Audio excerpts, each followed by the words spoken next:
Hey guys, how's it going? Welcome to our podcast. I am Luis and my partner here, Carlos. And the reason our This podcast is the Young Man's Game podcast. Yes, sir.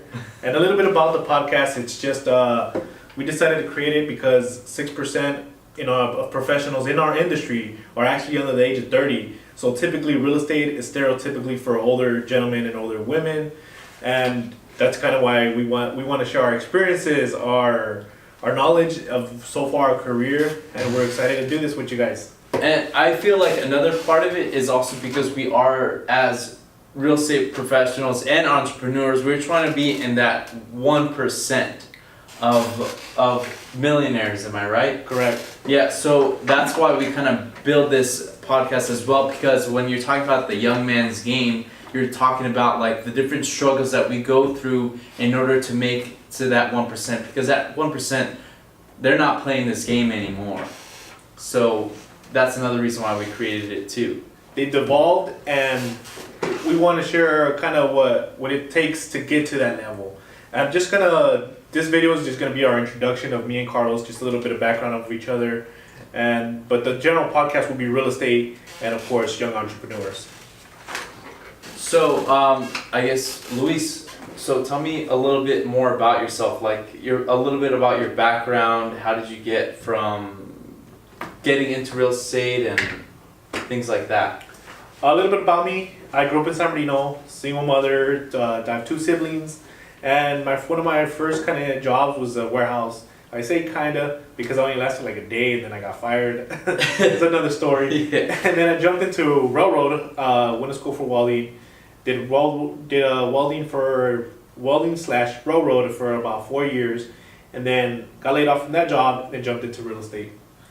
Oh, really? Okay, so you went from working in a warehouse to welding for the railroad, or is it 2 different things? Railroad and welding? Or is It's the same one. It's the same one. 2 in 1, same one. Okay, so going from that to real estate, what are some of the shifts that you kind of had to like go through? Well, definitely a big change of industry. One is, hard labor, minimum engagement with other people is just kind of like you listen to a supervisor, he says, do this is your task for the day, and then that's pretty simple.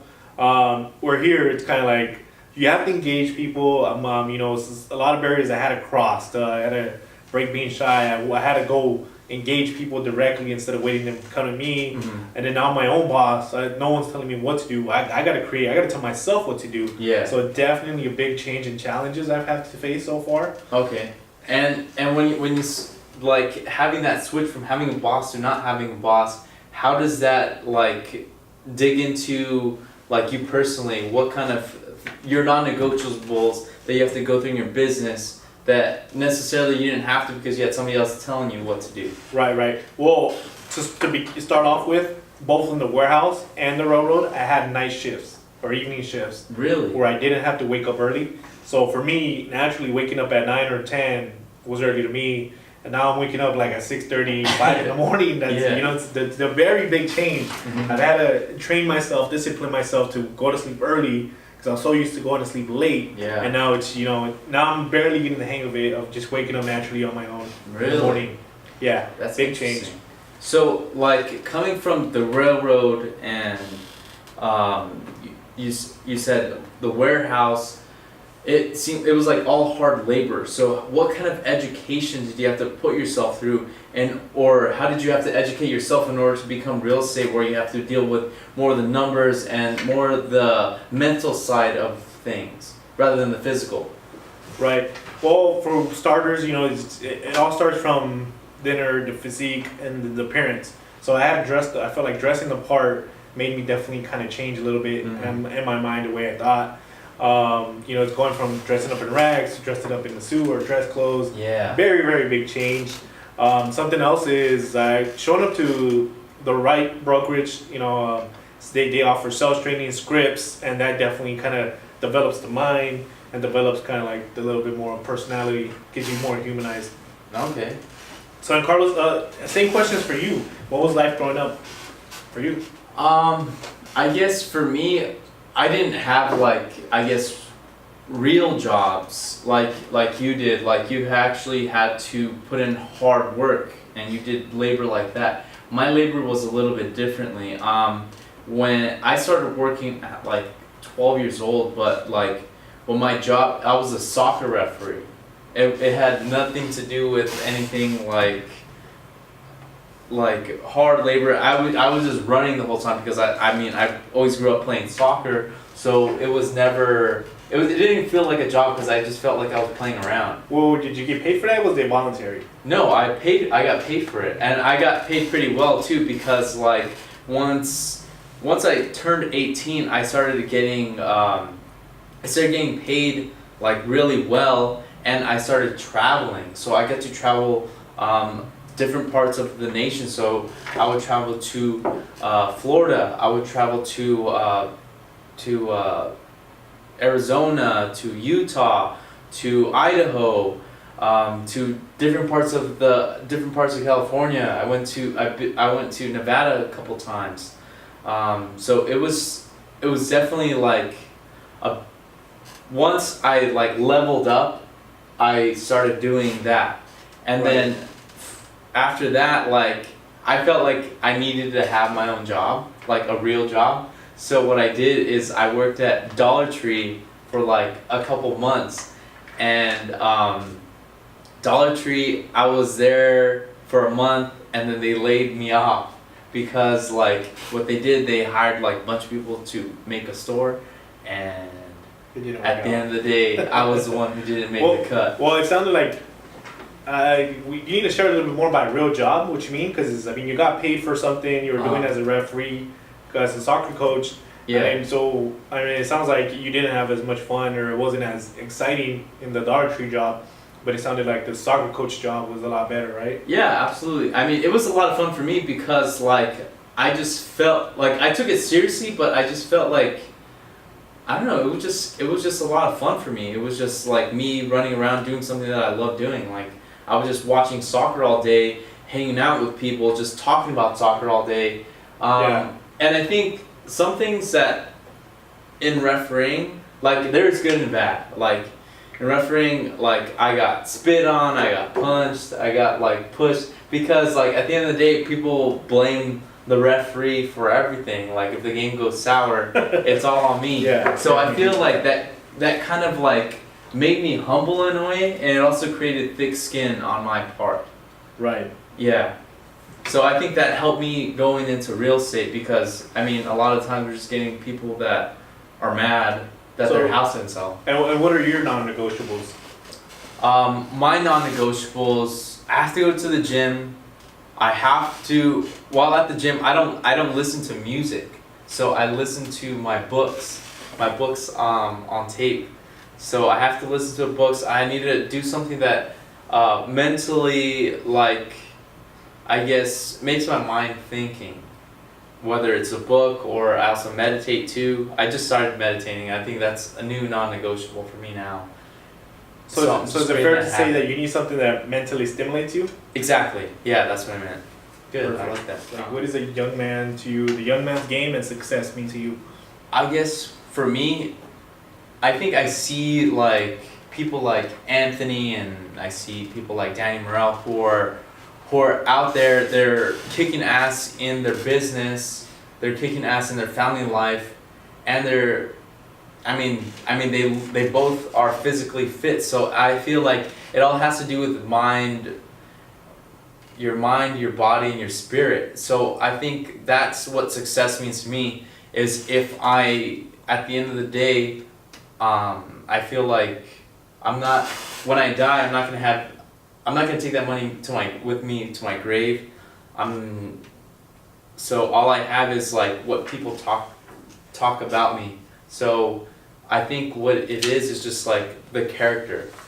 So I just want to make that success means if you have such a great character in your life, then you are successful. So just a very great balance of work and personal life is what success is to you? Yes. I think more than anything, fulfillment. Like at the end of the day, if I'm fulfilled in what I'm doing. Right, absolutely. I hear you.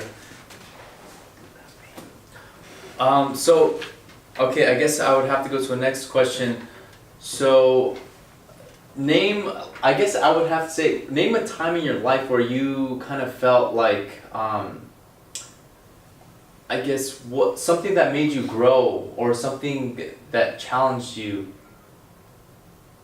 Well, it's just every job change challenges me, honestly, Mm-hmm. because it's just gonna be a different set of people, different, it's a different job, so Yes. it's different things you're doing every day, and then it's just possibly different location. It's just change all around, Mm-hmm. So that, meeting new people, doing new things, that constantly allows me to grow, learn, and just kind of, interact with different beings. Yes. That are also successful, and you just meet all kinds of people Yes. in general. Absolutely.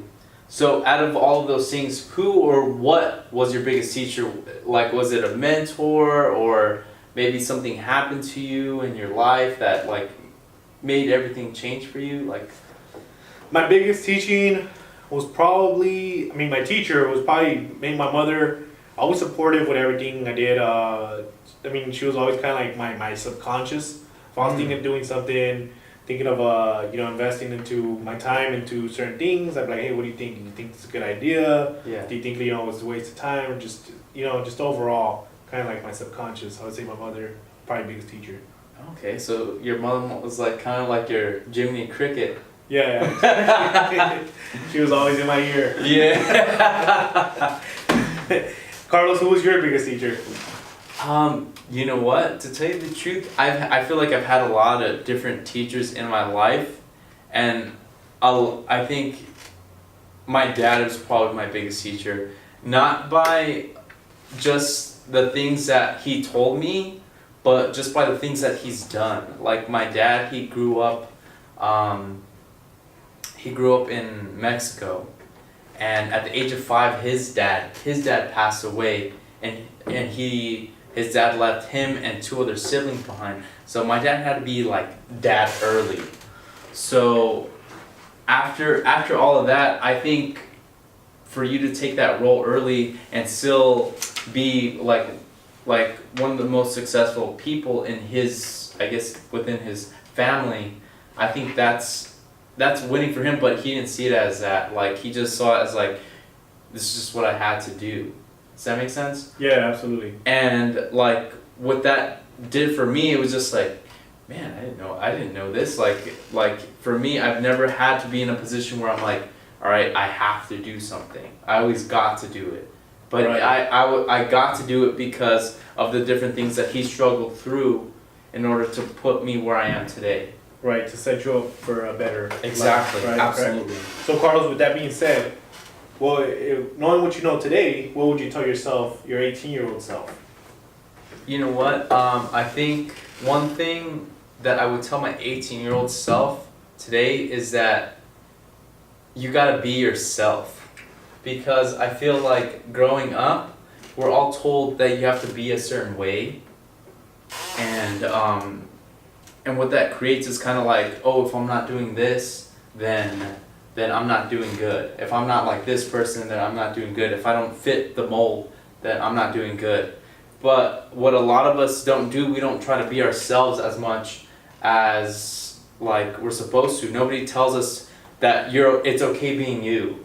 Right. You know what I mean? Yeah. So I think that's one thing I would tell myself then, because I was so nervous all the time. I was so anxious all the time about like what other people would think about me or this or that. And I think now at the age where I am now, I'm kind of like, I'm still a little bit that way, but I'm getting out of that, getting out of that mold and kind of being more myself and being okay with like falling down.